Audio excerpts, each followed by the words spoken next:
Me quedo con todo, me quedo con todo, me quedo con todos. Me quedo con... Es que no te puedo decir, me quedo con algo. Me quedo con todo el trekking en general. Todo lo que me ha dado ese trekking. Que tenía que ser obligatorio ir y pagado por la seguridad social.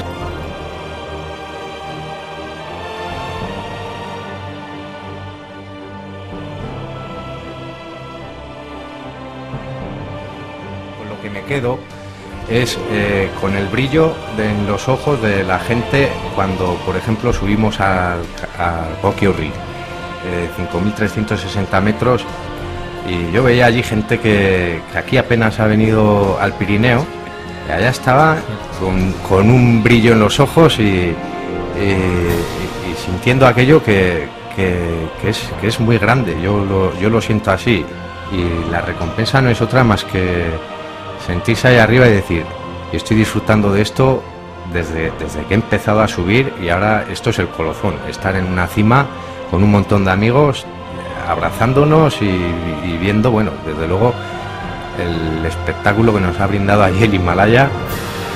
Me quedo con haberlo visto reflejado en otras personas que antes no había estado.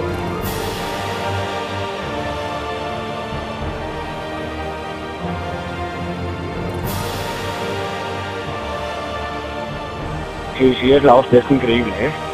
Cuando tú, por ejemplo, ahora al atardecer se llena todo lo abajo de nubes y ves todas las cimas del Himalaya, súper bonito, merece la pena.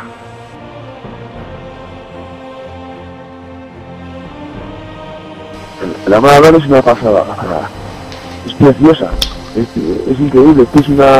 Es una pirámide con 4 aristas que está pues con un montón de glaciares colgando, y que desde la cima, es que la cima se ve en todo el trekking. En la mayoría del trekking hemos visto la cima de esta montaña, mucho más bonita que el Choyu, mucho más bonita que el Everest, que el Lhotse, que cualquier 8000.